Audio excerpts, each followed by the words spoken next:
And welcome to another show of Don't Get This Twisted. I am Rob, along with my co-host, as always, Tina. How you doing, Tina? I'm hanging in there, Rob. How you doing? Oh, you know. Getting ready for everything, huh? I'm getting ready. Matter of fact, I think that what we're going to talk about today is perfect for both of our lives right now. And we'll just jump right in because I think that there's really no way of putting it but this way. I don't know where I got this from. I was probably listening to another podcast and I try to take little snippets of what people say and turn them into our podcast because I think they're very interesting. This is From Chaos to Calm, How to Manage Your Life. And these days, mostly for you and me now this coming week is kind of how I see it. But you've been doing this for quite a while. My life is continuously chaotic. It just goes from one thing to the next. That's true. But I mean, it's been like the last, 6 months with home building and dad and relationship with dad during this trying period. Yeah. So, and dealing with outside family members that want to kind of kick you when you're down. Been going through it. Yeah. So, look, I heard another guy say something one time that I thought was very interesting. He said, look, no matter what we do, you're always going to have chaos in your life.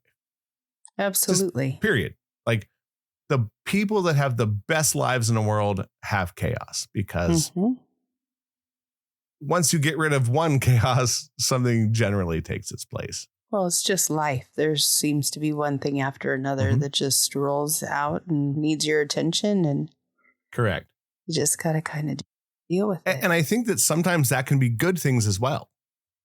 Absolutely. Like, I don't want to just say that it's always, sometimes it's happy to chaos and then happy to chaos and then chaos, happy.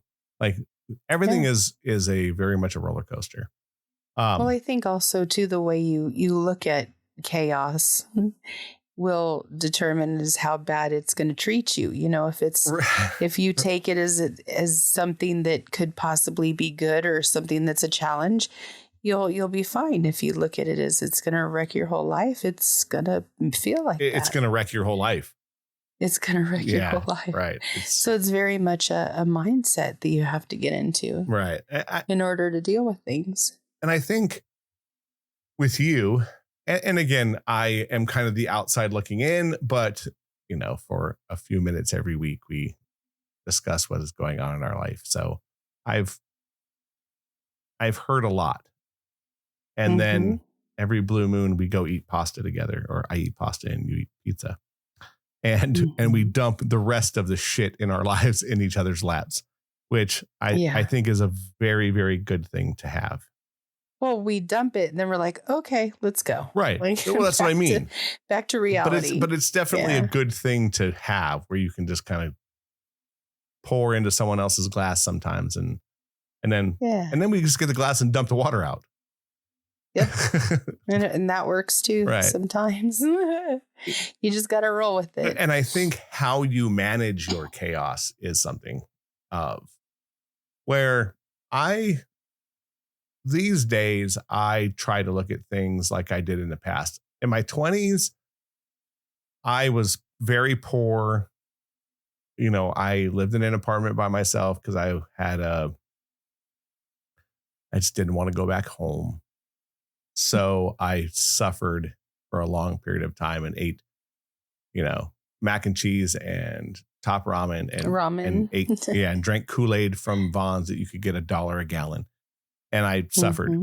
And I lived in this wild chaos, but I also kind of lived in the, I just don't give a shit. Like I'm just going to live day by day. And I got through it and I'm lucky. And, I had people along the way that helped me where I think as you get older, you have a give a shit to a certain point, and then you have to just kind of go, okay, I got to make sure that I'm, making sure that bills are paid and these things and son is doing okay. And this is going over here and you're going to your work every day. And I wish I could go back to my younger days of just not giving a shit. Because it was you and me both. It just seemed so nice. Like I was just a different human. And look, I do my best to just go, okay, look, I'll deal with it as it comes. But I also kind of shelf things that I can see. So in the old days, I'd shelf that shit and I'd put it in a box and I'd put it under the table. I go, whatever happens comes. Now I go, okay, I know I have to do this. I put it on a shelf where I can see it and I go, okay, I got to make sure I take care of this. But it's hard. And with your life, you know, I lived in chaos when I was married because we also got our house changed several times at different times. We got a staircase put in, which was easier than I thought it was going to be. It still took a while. Big wood banister. They put carpet along. I mean, all this shit. That was like pretty quick. I think they did it in like 4 days. And I got spoiled. I was like, 4 days? These guys know what the fuck they're doing. Like, this is amazing. And then we decided to do our kitchen, our living room, and both bathrooms at the same time. So basically every place that everybody goes. Correct. Everywhere that you could in the walk house. In the house, we wanted. Everywhere that wasn't your private quarters. Correct. Oh, and we decided to also scrape the shit off the ceiling and put in can lights. Yeah. So part of that was we had decided we were going to go on a trip to Cancun. And during that, they could do this work. And we were going to be gone for a whole, like, I want to say 8 days. Like, it was a long trip. My dad came down, opened up the house, hung out. And then when they were done, closed up and went home every day. Well, when we got back, it wasn't finished. And then kind of like yours, it just started rolling into days and rolling into days. And it became a lot. You know, when you do kitchen cabinets and tile and all this shit, and then, you know, it just seems like a lot. And they're cutting wood and they're bringing this and they're putting in shims and all this. You come home and, you know, there's like half the kitchen's in and you're like, okay, where's the rest of our shit? Like, what's taking so long? And then you get a weird thing like, oh, the cabinets are all done, but we're still waiting for the doors. So I was like, yeah. And then, of course, we had a different guy who would come in and do the granite top. So we had to wait for that to get cut because they had to come back and remeasure once all the cabinets were in. And it turned into, I want to say everything was about a month and a few days. And, you know, we had. Wow, that's nothing. Exactly.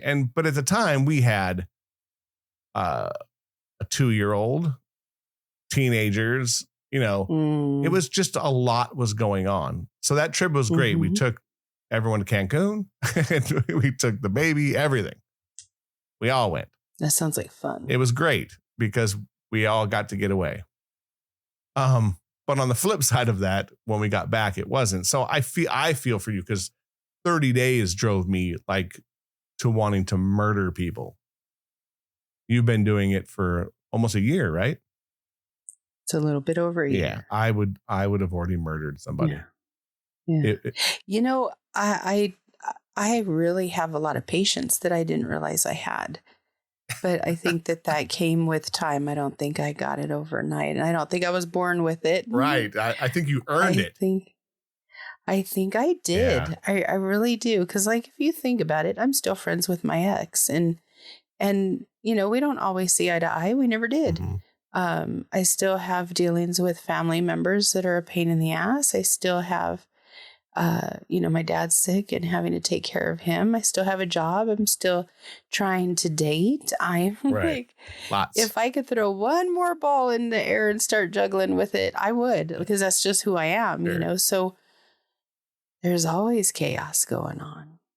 What is your first step though, to like calming yourself down in that chaos? Like do you have something, or is it just spur of the moment and you go, okay, I need to relax or I need to take care of this or whatever? Gosh, there's so many things that I do. I think, first of all, I stand on my faith. I say, okay, God's not going to give me any more than I can handle. Right. But I got to tell you, he's pushed it to the limit for sure. So I always think, okay, what am I supposed to be learning? What am I supposed to be doing? How do I make everything just okay enough where we could deal with it? Because I got to tell you, my dad's been really rough on me because, you know, he had to sit in his bedroom for a year. He couldn't sit in the common area in the living room, and he couldn't watch his TV, and he couldn't put his feet up. And for an older man who spends a lot of time doing that, that's important. Sure. And he hasn't been able to.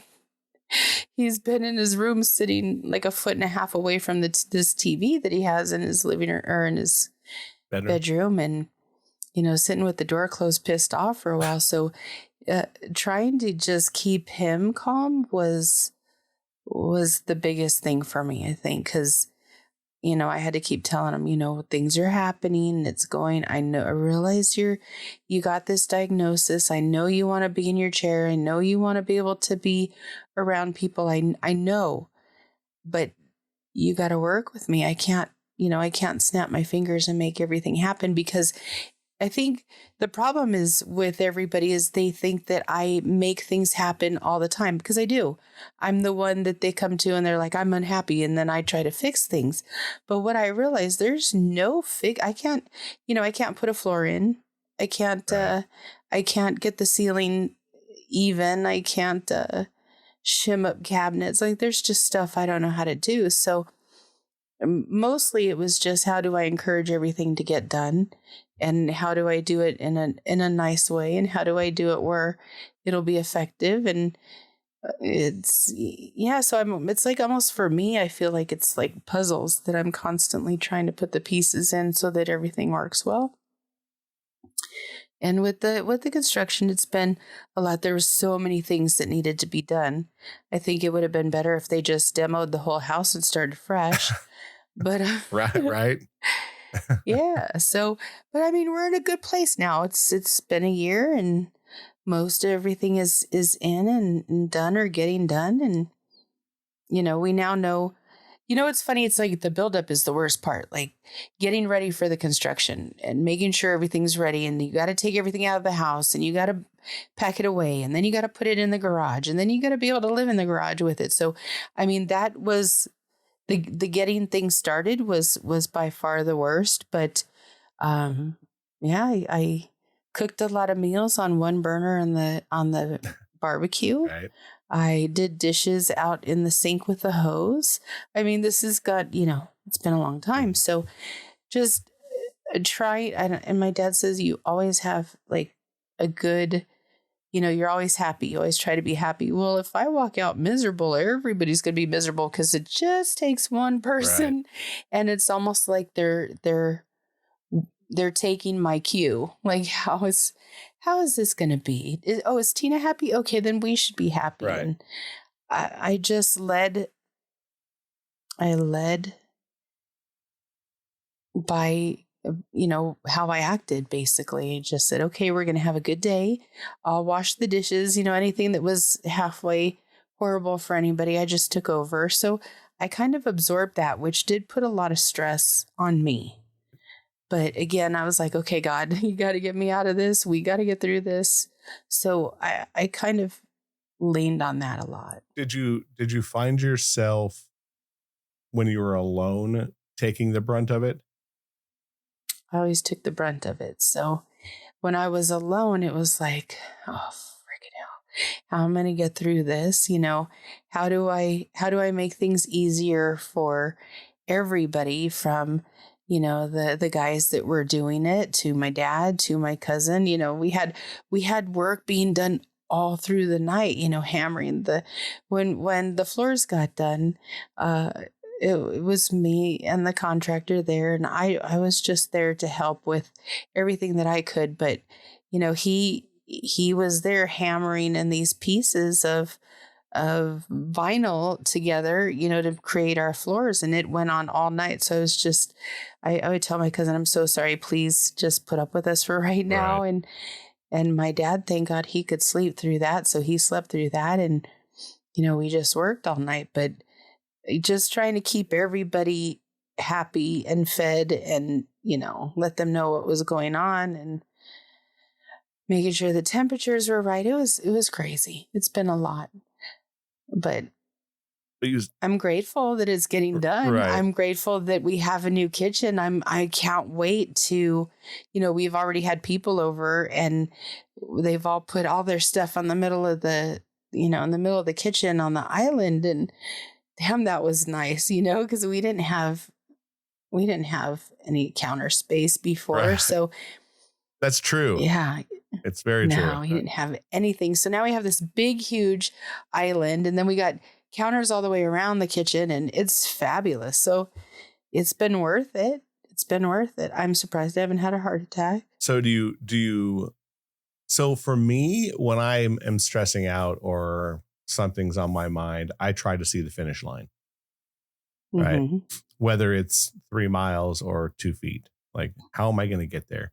And I'm sure right now you must like really see the finish line. Like it's right there, Yeah. Which I think makes things a tad easier. You know what the thing is that I'm going through is this has been going on for a year, and I'm looking around going, how is it going to be when it's all done? Like, what am I going to do with myself? I have this whole life that I've been, juggling, right. And I'm thinking, well, how is this going to go? It's going to be weird for you to do dishes in a sink. Like it's in a kitchen. But we got a really cool sink. Yeah. So I've been doing, now that I can, I do. But I'll still go outside and cook. I went outside and cooked my eggs in the garage. We have a stove in the kitchen now. Right.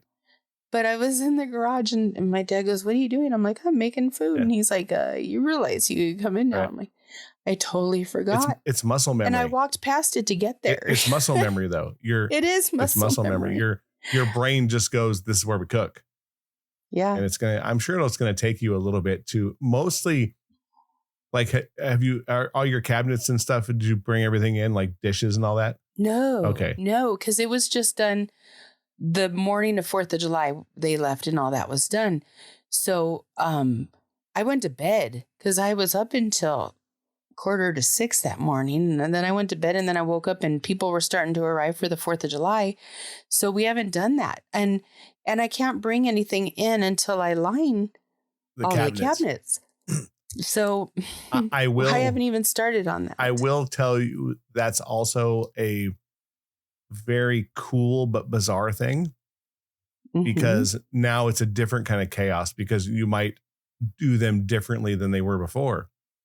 Right. Oh, yeah. And then you're going to go muscle memory to go to where something used to be and then go, oh, shit, where is this? It's not there anymore. Yeah. Like, how do we set this up?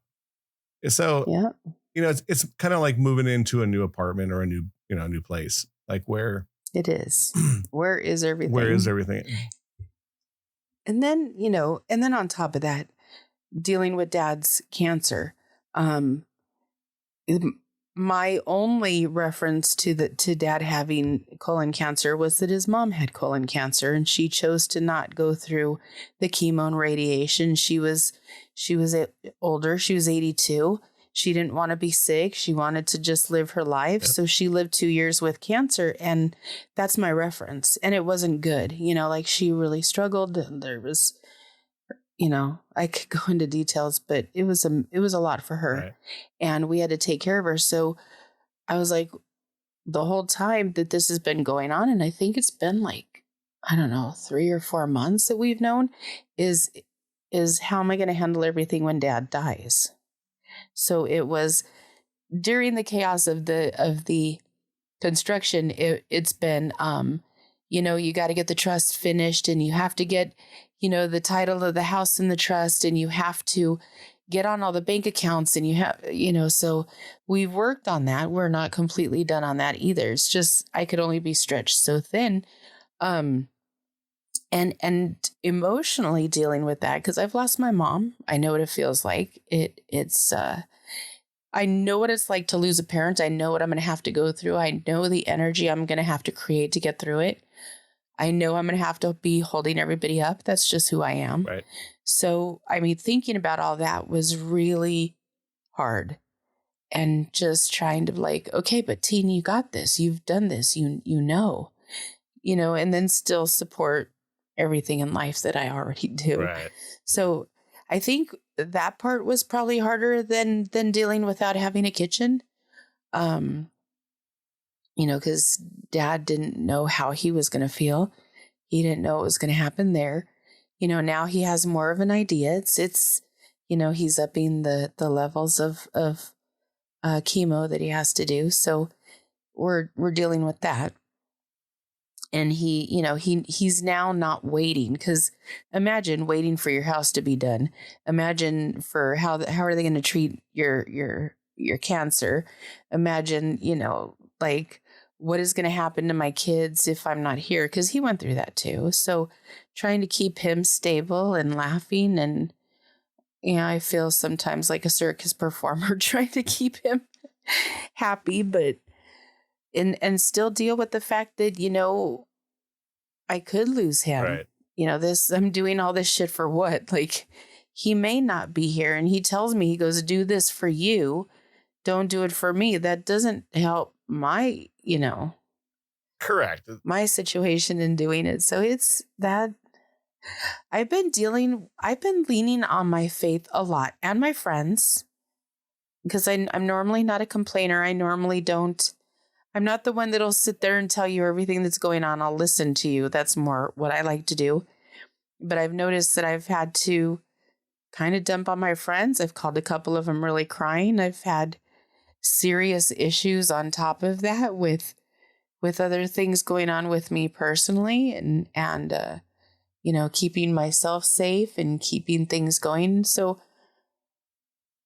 there's just been a lot of chaos, and still trying to be happy, because I have to work at that. I do suffer from low grade depression. I've had it most of my life. And I don't know if you even knew that or could even tell that I was going through that, because I consistently work to keep my brain right. Like I journal, and I try to share my stories with other people that are going through it. And I force myself to get out of bed every day, because that's what you have to do. And you fight against what you don't want to deal, you don't want to have.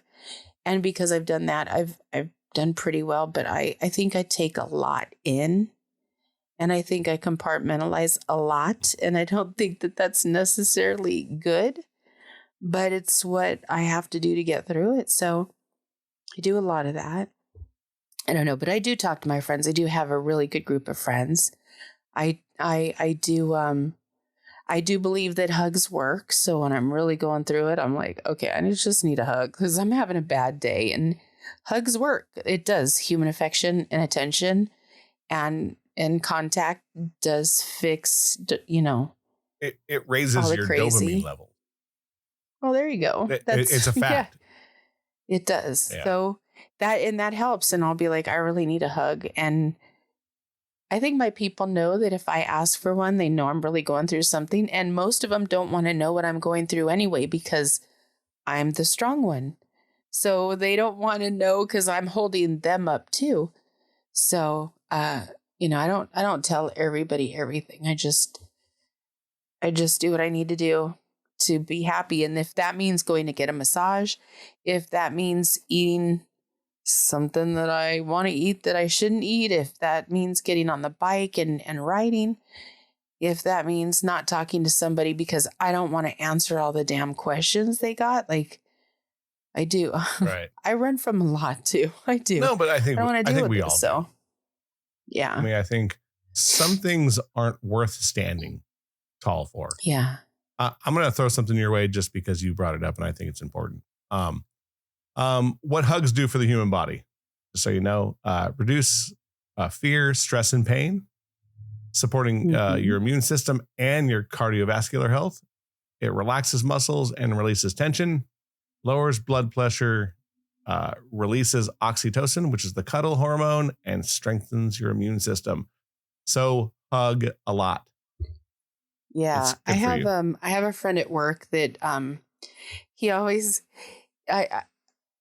we just hug each other. He always goes, "Come here, baby," and give me some attention, and we joke around. We're nuts together. We've known each other for over 20 years, and he hugged me the other day, and he said, "You just melted," and I said, "No, I really needed that."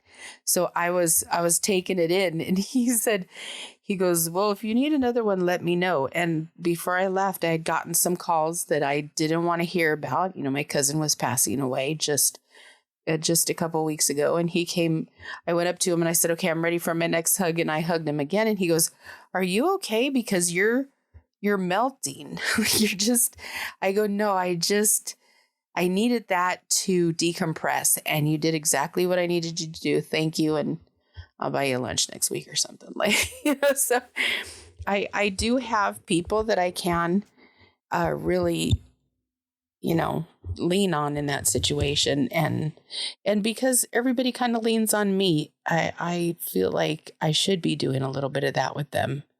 It's okay to be the recipient of support when you're going through things. Correct. And I will tell you, the hug thing is very interesting. I looked up something else. I looked up how many hugs a day are needed. 15, I would say. We need 4 hugs a day just for survival. Okay. Which I think is a lot of people aren't doing that. Aren't even getting 4. I don't do 4 a day for sure. Wow. 8 hugs for maintenance and 12 hugs for growth. And they need to be held for 20 seconds at a time. How many people in this world get that, though, really? I know I don't. No. And I hug people. I hug everybody. Mm-hmm. So just think about that. Yeah. That there's a lot that should be.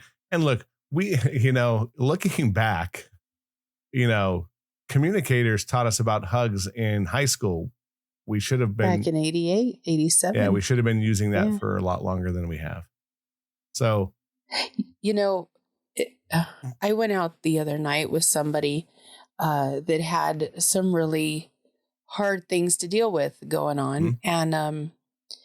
And at one point we were talking really seriously, and we put our hands on each other, like on each other's hands. So we had all of our hands, all 4 of them were attached while he was talking through some really painful things. And I got to tell you, even though it was hard and stuff, I felt like he was supported. I was supported.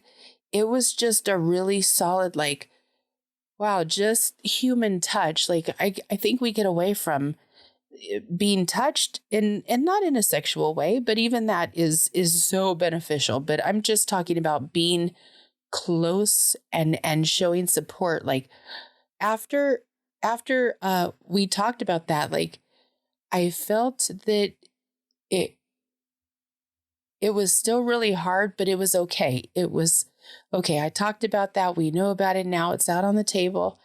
And we both were able to breathe, but that support felt really good. And also we hugged each other because of having that experience and talking that way. And although it was a very serious situation and things that we talked about, like I felt like he didn't take from my energy. I didn't take from his. It was just a lot of support.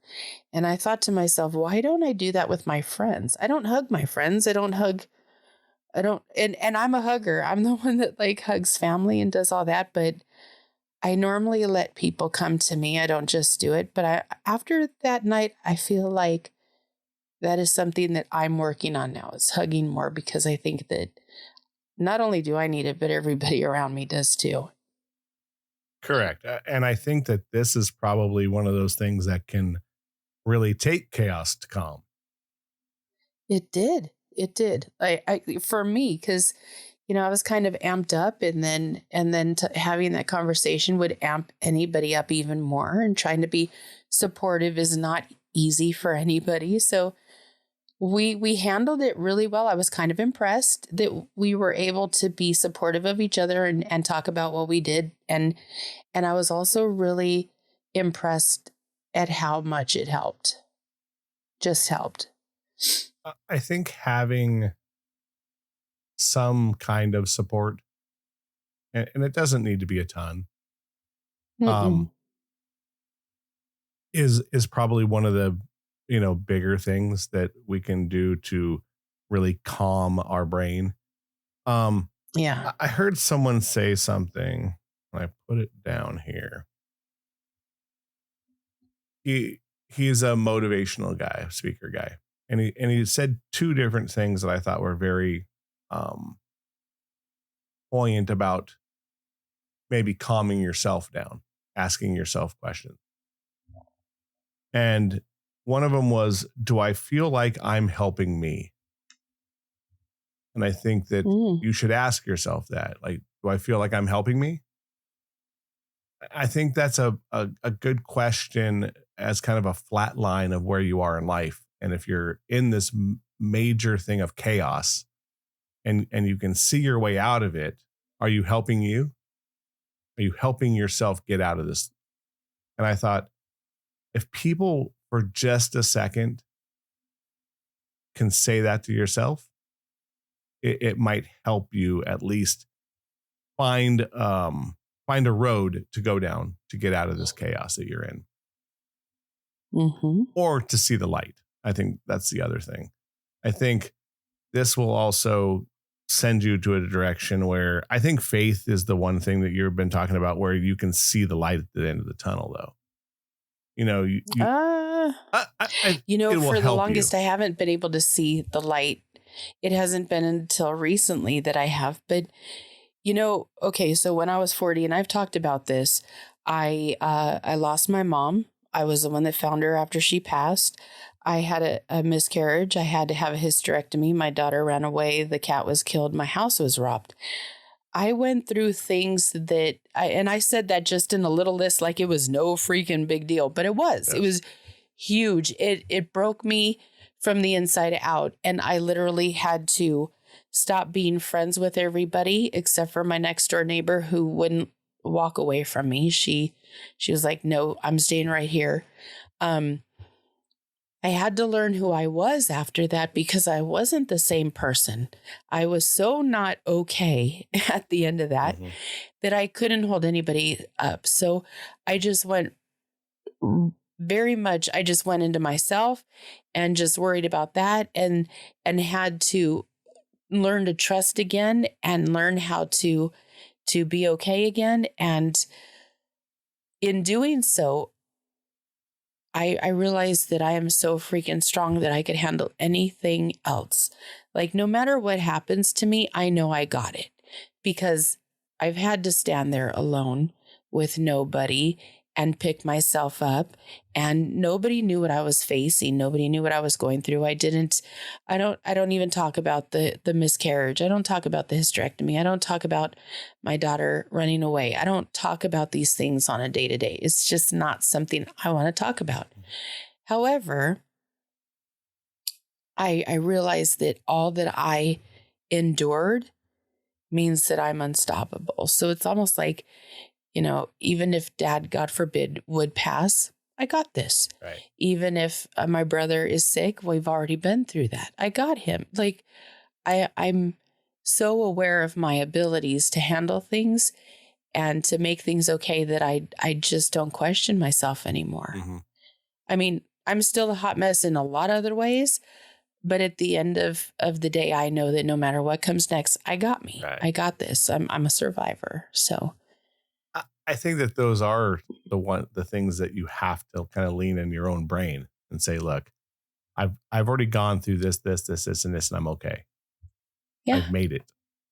Absolutely. I can keep making it.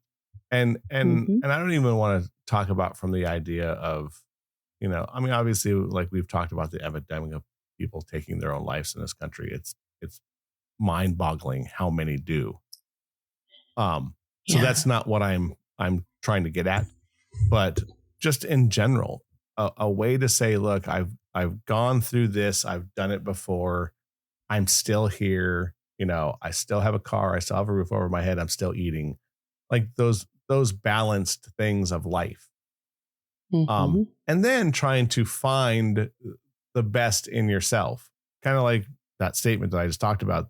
The other statement I thought that was kind of a funny one, but also one for yourself to just kind of go, the guy goes, would you buy yourself a beer? If you met you, are you going to be the person that goes, hey man, you want a beer, or you want a drink, or you want this, Yeah. Something to that nature. And I went, that's a great way to start looking as a way of getting out of chaos to calm. Yeah, I would. I'm a good person. I'm this. And to me, that's another way of finding yourself out of holes of going, everything's going to be fine. Kind of like you just said, Mm-hmm. I've already done this before. Yeah. I've lived in poverty, or not a lot. And I've gone through a divorce, and I've gone through moving, from here to here. And I've suffered living with other people at certain points in time, or, whatever it is. You just have to look at whatever the positives are and try to, get through it. And to me, and again, this is just from a single person standpoint, you have to know you can do it alone. Mm-hmm. One thing that somebody told me, and I don't know where I heard it, but I heard it somewhere, was you cannot be depressed or unhappy when you live in gratitude. And so I always say, okay, I got a good life. It's been a bitch of a life, but it's been a really good one. And I'm a really good person. I would buy myself a beer if I drank it. I would totally be like, heck yeah. And when I meet people now, they stick. If you're not a good person, people don't stick. They come and they go, and they come and they go, and they do whatever it is they do in your life. And a lot of them aren't even supposed to stick. But correct. When you're living in life and people stick and they become like your source of a tribe, your happy place, your support, you're doing something right, because people don't stick to shitty people. Right. And because shitty people won't allow it, and people will run from it. Nobody wants to sit in shit. So I think that you just, you try to be the best person you could be. You find your community of people who are just like you, not perfect. They could be totally screwed up, but still try on the same levels. You keep that. You work with those people, and stay grateful. I always tell my friends when they're going through something, tell me 3 things you're grateful for. Like, let's start with that, because you can't be miserable when you're grateful. Right. You're and that is such an amazing gift that I can't remember who told me, but I use that all the time. I just said that to my friend this morning. I said, tell me 3 things you're happy about, or tell me 3 things you're grateful for, because you're not listening to me. You need to put things into perspective. And she cried the whole time she came up with those 3 things. But then afterwards she goes, thank you. I needed that. Right. She was done being miserable. Yeah. I mean, and those are the type of things that will take you from this utter chaos to a semblance of calm. Yeah. Also, people and I'm horrible. I do this all the time. When I see people are struggling, or for instance, I'll see my friend. He cleans like you would not believe. And every time I see him with a broom or a mop, or he's on his hands and knees cleaning the shower, I go, damn, you're sexy. We've never had anything sexual. We've never even had a kiss. I just got him to start saying, I love you at the end of a conversation, because we've been friends for like 30 years and he couldn't do that, because he didn't want to ever give me the impression that he wanted me. And I'm like, I'm just going to keep telling him that I love him because he's my friend. Like these are people that turn family. But when he's got a broom in his hand or when he's making me eggs, I call him sexy eggs. I work that shit up. Like, I'm like, damn, you look sexy doing this. Damn. And I do that to everybody too, because I realize that sometimes we just need to be told that we are being seen. Sure. That we are being admired, that we are being loved. Like, and if it's a guy, I will say so much to where they're so embarrassed because I do that. And then we're all laughing and they always tell me, would you just shut up? And I just start laughing because that's what I would say if somebody was pulling this shit on me. But it lightened the load. It lightened the mood. He didn't have a hard time cleaning that shower because I was like, damn, put your back into that. You look sexy. Jeez. You know how I am. Yes, that's why I just said that, because I know how you are. But doesn't that feel better than it's about time you got that done? Oh, because I also know women that do that shit too. It'll drive you to want to do it. Right? Yeah. Nobody has a problem doing anything for me because I just pour it on. And it may make them embarrassed, but only for a little bit, because people that get embarrassed can't be around me. I'm not the person that they could be embarrassed around. You got to just get with me and let's roll. Yeah. So if you're at all like that around you, you'll eat them alive. No, I will get them out of their comfort zone they could be just as, just as whatever they need to be around me. I did it to you. I'm relentless. I want people to be happy and to be, do dumb things, not dumb things, but just act silly and be happy. That's always been me. Yeah. Oh, without a doubt. Look, there's definitely that in you to where I think that the way that you do things is always trying to take people out of chaos. Yeah. Like, I think that's kind of like how I am as well. Like I'll, even if I'm going through shit, I generally try not to put it on people, which is bad. I'm going to say that out loud. You should tell people. You should try to talk to people. But I'm always the one that goes, just pour it on me and we'll see what we can do. I've talked to many friends around me in proximity about their problems or wherever they're at. And, out of their mouth comes, oh, you don't, I hate to do this to you. It's like, look, I would tell you if I didn't want it. No one wants to be in chaos. No. It's not I want to say it's not a natural state, even though it is. Human beings are always in chaos. We're in some form of chaos. We just don't want it to be life-threatening. We want it to be, oh, I burned my finger on the stove. Like, like small things of chaos. And look, there is no real answer for this. I think I would say therapy is always a good thing. Therapy with your friends. I told you that one line beforehand. The difference between a therapist and your friend is your friend doesn't tell you when your time is up. And I had to write that statement down because I think when you need somebody, they're always going to be there. Even if in the back of their mind, they're going, oh my God, it's the same shit. She keeps telling me this over and over and over and over and over and over and over. And she doesn't change it. And he won't do this and they won't.